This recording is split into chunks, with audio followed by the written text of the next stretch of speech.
Hey, what's up everybody? Jason here. Welcome to, I guess, Free For All Friday. So since every video I do seems to have to have a theme and start with the same letter as the day of the week, let's just call it Free For All Friday, and it's a new series that I just do whatever the hell I feel like doing. So this one I'm going to show you how to start a mix from start to finish. So my guitar player wrote and recorded this song a long time ago, like decades ago, and just found it sitting on an old drive somewhere, re-recorded a few of the parts, and said, hey, will you mix and master this for me?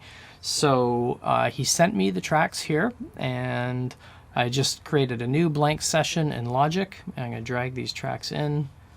The first step that I do is make sure that everything lines up properly. So one trick for that I'll show you in a second after I import these. If you are working with someone, so if you're sending your files to a studio to be mixed or mastered, this is how this works in Logic. You go to Export, Track as Audio File. There's an option here for range. Trim silence at the end of the file or extend the file length to the project end. I always pick extend file length to project end.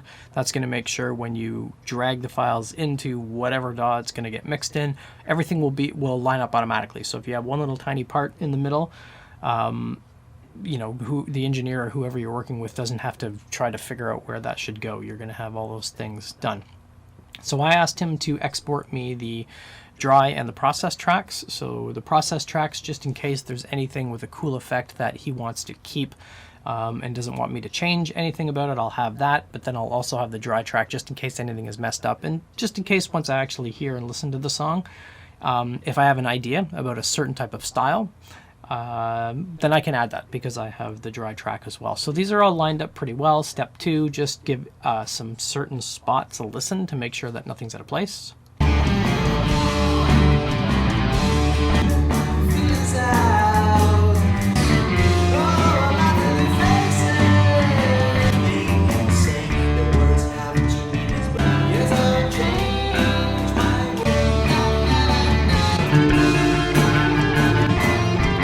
So everything seems to line up fine, which is awesome. The names, everything is named in a normal way. So tip number 3, I guess, is if you are working with somebody external and you're sending them songs, name your tracks properly. Nobody knows who Biff the bass player is, so don't just put Biff's parts because then they don't have to guess what they are. So obviously it's always good to have the instrument name here. I usually, when I'm working on my own stuff, I'll put a description. So if electric guitar number 1 is like a jangly type of sound, I'll put jangly electric guitar, or even the name of the guitar and maybe the amp head or some of the key effects that are on it. Let me get rid of my email here so that doesn't keep bothering me. All right, so everything is lined up. Everything looks pretty good. I do have 4 bass tracks because I think he sent me 2 bass tracks. Yeah, 2 processed and 2 with no effects that are just dry. And it looks like he just recorded the bass line on 2 different tracks for some reason. So let's take a listen here.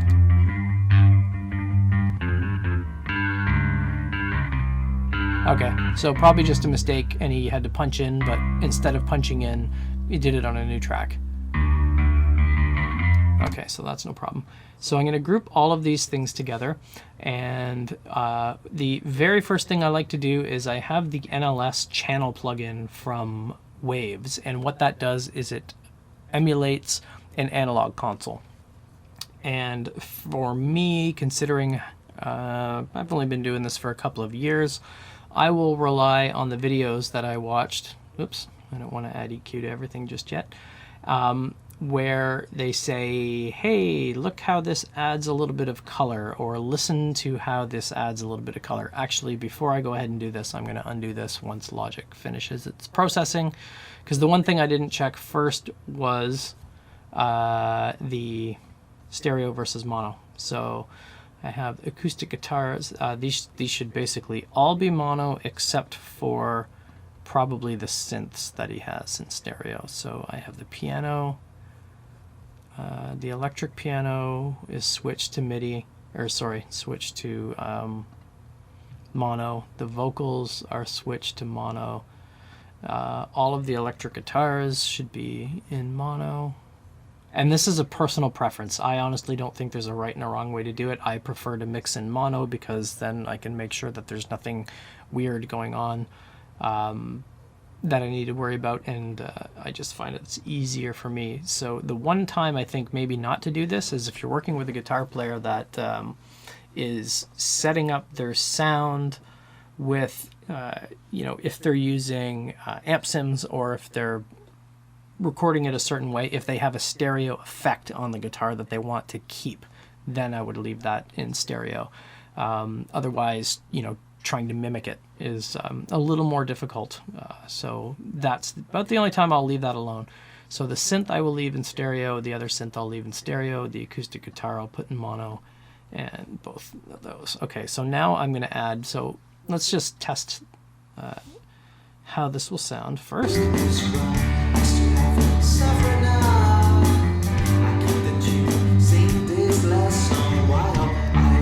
Alright, so I won't worry about anything else yet, but I will add that channel plug-in to each one. So the cool thing with this, and I have never mixed on an analog console before, so I'm going to take the advice of some of the other videos that I watched.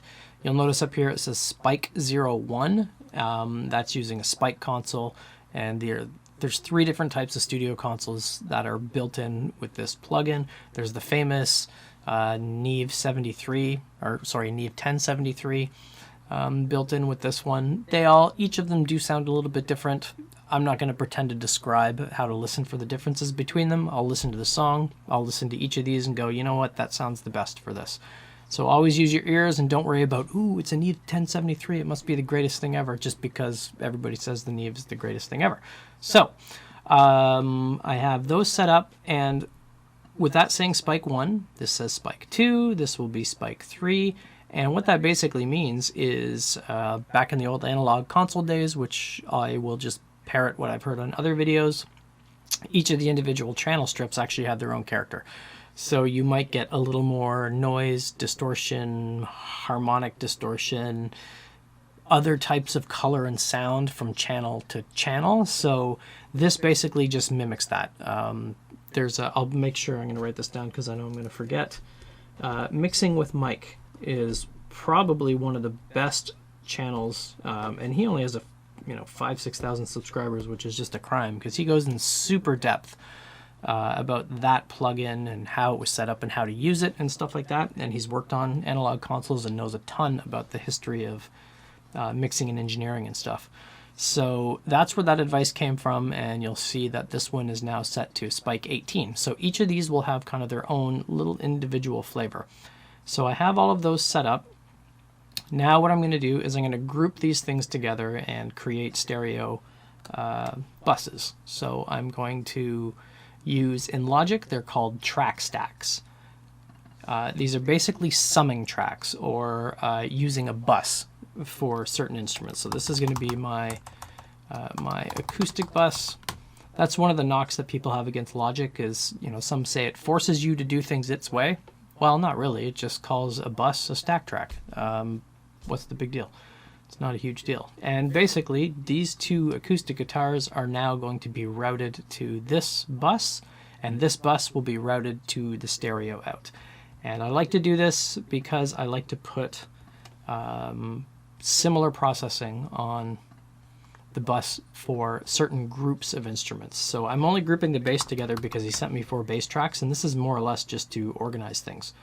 The drums, I'll leave them on their own, and then the electric guitars, the 3 of those, I'm going to roll those up to a track stack as well.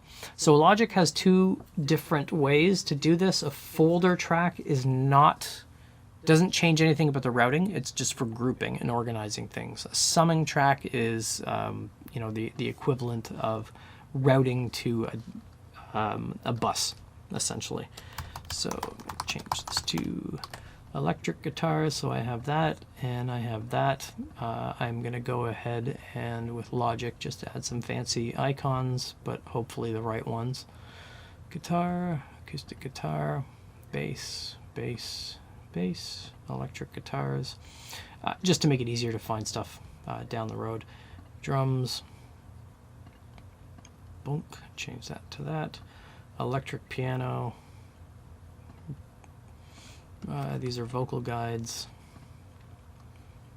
And I will also, whoops, switch these two. Boom, boom, boom. Just do a different one. Bass. If you haven't already, you can fast forward this for a couple of minutes. Electric guitars.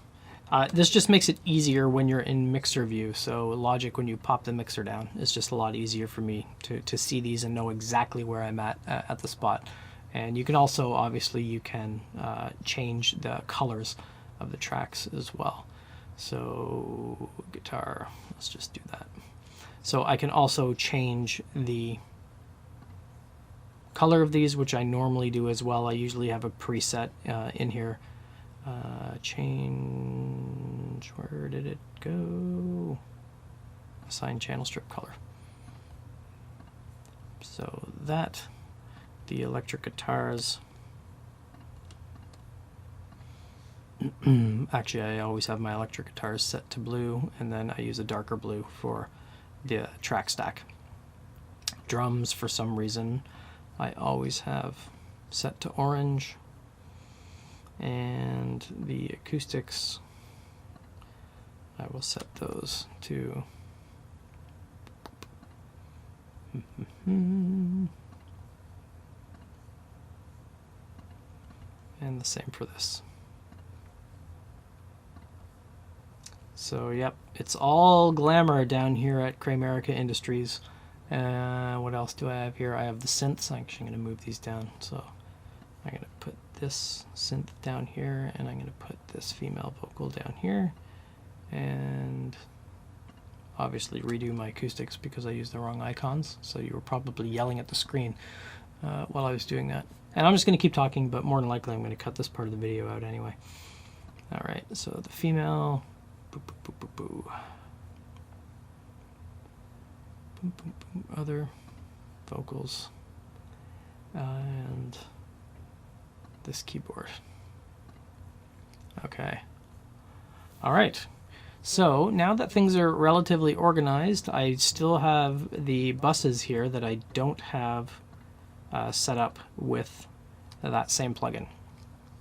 So I'm going to add the NLS Buss plugin. So this basically just allows you to do some interesting things that I'm going to show you in a second. So I'm going to add all of these.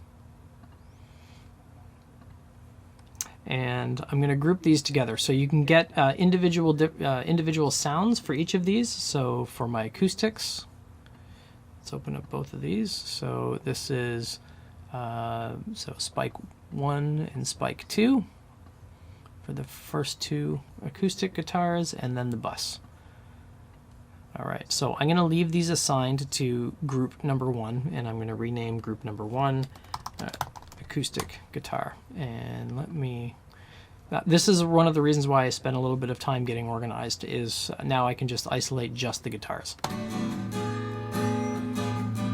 Both guitars. So I can listen to one guitar, holding down Option and clicking, I can switch to the other one, or I can listen to everything in the bus, or mute everything in the bus. So it just makes things easier when you're looking at submixes and stuff like that. So don't worry about routing and submixes and all this other kind of fancy talk. It's just you put stuff in a folder and it's easy to organize.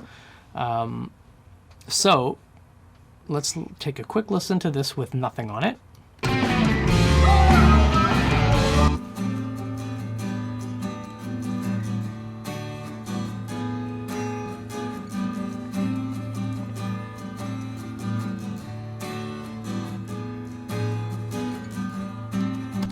So the one thing looking at this, it's a little weird when you look at the waveforms.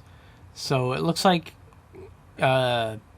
just with the way he recorded it, it was recorded in stereo, but then he outputted it and he split right and left channels. So like the left channel, there's hardly anything here on this one. So that's odd, but the parts are the same. So I will most likely just pan these left and right.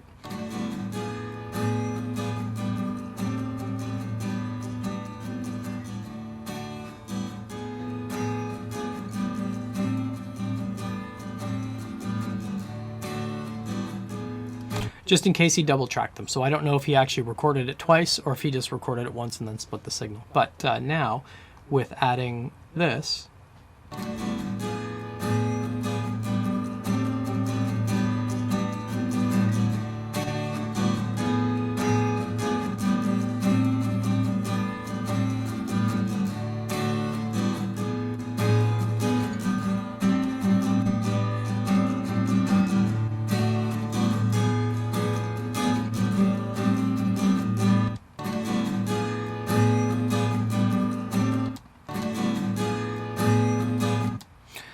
the Nevo sounds brighter to my ears. It's very subtle, but I can adjust these on the bus, or I can adjust these on each of the individual tracks, and then I can adjust the trim. So some of the input signals you might have noticed when I was importing, especially the synths, very, very low gain. So very low signal there. And this is probably what I'll use for bringing that signal up a little bit. Some people will refer to that as gain staging. I'm always using my ears, and the only thing I use my eyes for is just when I import and I go, okay, that's a pretty weak looking wave signal, so I might have some problems there to worry about, and I might just use the gain on this console plugin to increase that.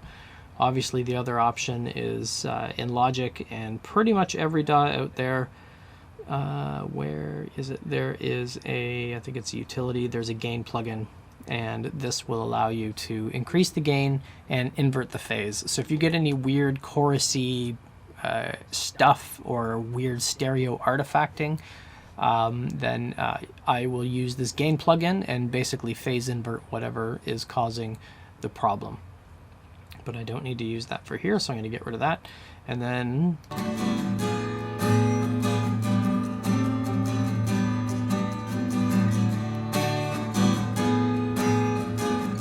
so I can adjust those on individual tracks, and because these are all set to group number 1,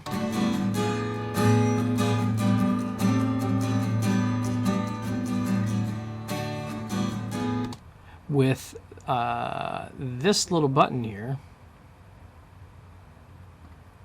I can switch both of the individual channels to a different console if I want. So instead of having to open up every single instance of this plugin and manually switch between the two, if you want to switch the sound, you can just hit that little individual thing, and then I can switch those to whichever one I want, which is pretty cool, and it won't affect the rest of them. So I can do the same thing for the bass. I'm not going to worry about the bass yet because I am going to just figure out which of those 4 tracks I should keep, and I'm going to consolidate that down to 1.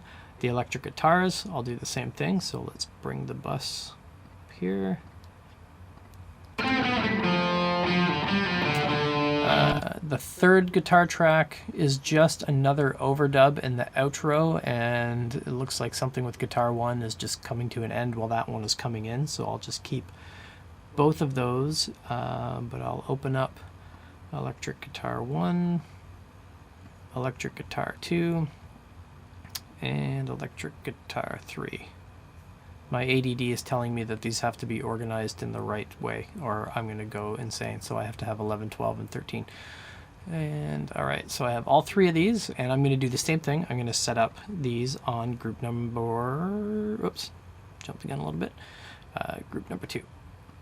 There, so you notice that group number 1 was set to the Nevo console, so if I switch these back, it's automatically going to join that group and take on whatever console I have set there. So that's another little cool thing about this feature. And then I'm going to set this to group number 2.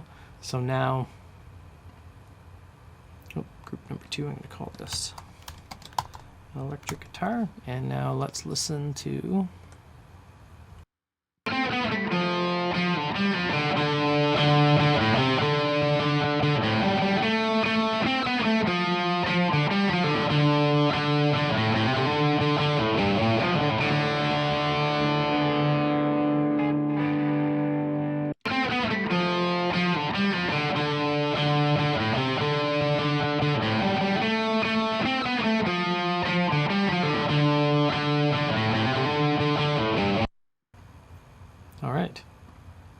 So the same settings as I showed when you could switch between individual setting and which console you want to use.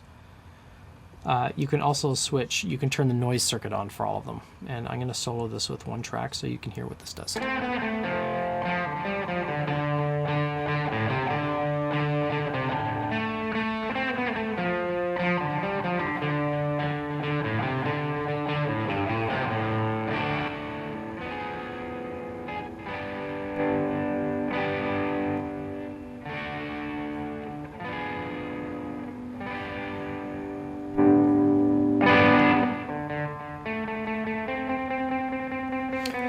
So I use just my ears for this. A lot of the videos that I watched where it's, listen for this or hear that analog sound, because I never used an analog mixing console, I don't know what that analog sounds like, but all I know is what my ears like.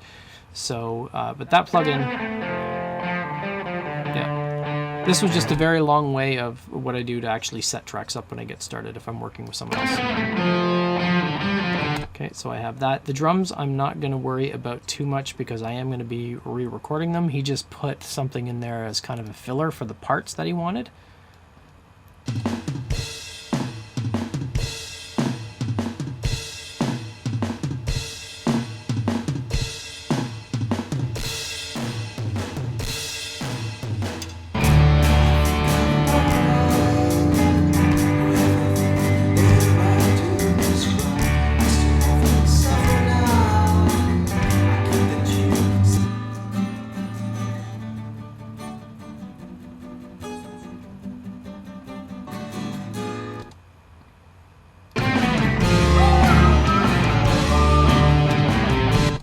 So now I'm just going to toggle all of this on and off so you can hear the differences. I didn't add anything on the bass.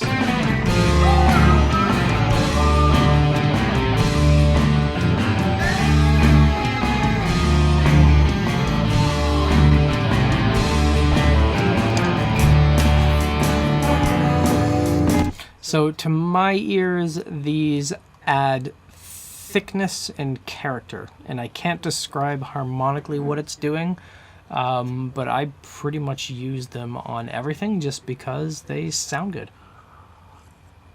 All right, so tip number one, make sure all of your stuff lines up. Do a quick spot check to make sure that all the different parts of your song, nothing is kind of out of place. Organize your tracks. If your DAW has the ability to color code them because I do most of my work in here. So I usually only have this window open when I'm editing. So if I need to edit any of these WAV files or anything like that, I'll do that from here. But mostly I am just working strictly in this view. So I want to make sure I have the colors that I'm used to at the bottom, that I can open and close these things pretty quickly if I need space. And the other thing I like about Logic, and I'm sure every DAW does this, is you can hide what you don't want to see. So if I don't want to show the output or any masters or any of this stuff, I can hide those, but all I have in this is audio. So here's now I'm just seeing just my auxiliaries, or sorry, my buses and my outputs. I'm not seeing the individual audio tracks. So you can switch that to all. You can switch that to a single setting. You can switch that to whatever tracks you have selected here, or again, show me everything. So just quickly, you can kind of modify your workflow. So the last thing is getting started. And this was a trick I learned from the Recording Revolution, was start everything off. Bring up the primary instrument that makes the song, and my brain is telling me that it's the guitars. That little is really kind of the hook. So I'm going to start there. So notice that all of my summing tracks are set at unity, or they're set at 0, and I'm going to start just bringing these up.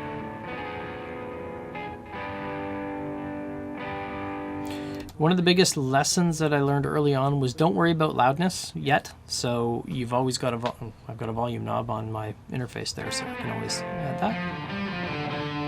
So I'm going to bring these up. Guitar 3 doesn't come in until the very end, so I'm going to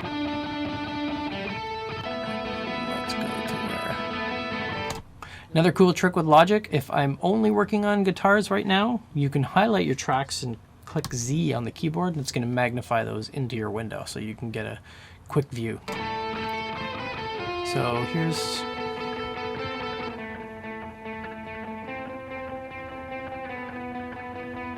So what's going on with this last guitar?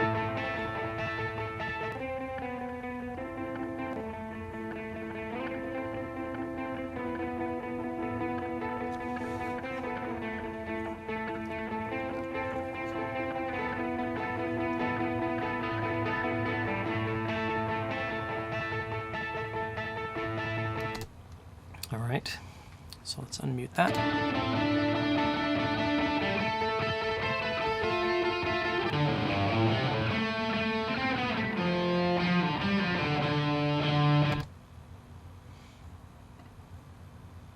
So since the guitar is kind of the prominent hooky sounding thing, I'll start from there, and that submix for rough mix is largely done, and then I'll move on to the bass. The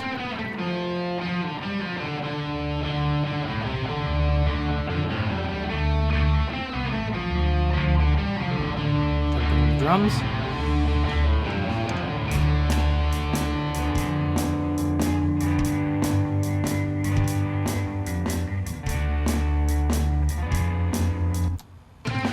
Acoustics.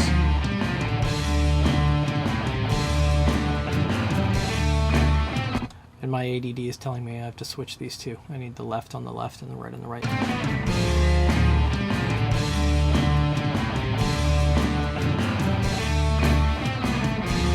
So I don't want these kind of competing with the guitar. There is a spot where the guitar goes lower and so right in here, there's only the heavy guitar goes away when the verse starts. So I think the way I will approach this is I'm going to have the acoustics panned pretty much up the middle. I'm going to account just for the differences in the stereo, whatever witchcraft is going on there.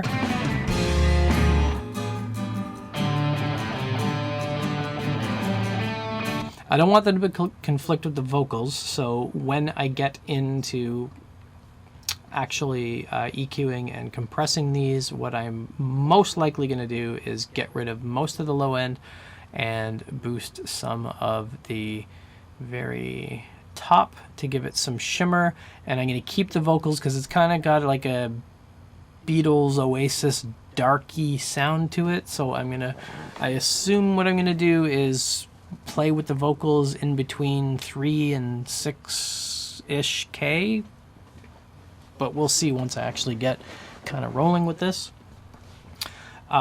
So then with that much stuff going on, remember there's 2 synths, there's 2 acoustic guitars, there's 3 electric guitars, trying to find space for all that stuff.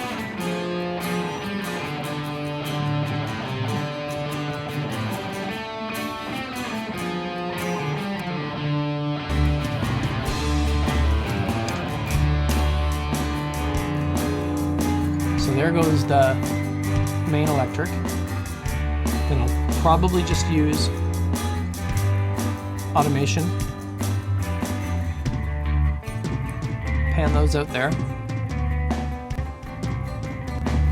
Let those keep going. Put those back up to the middle, and then boost the heavier guitars again. And probably add a slap echo on that right guitar a little bit to give it yeah.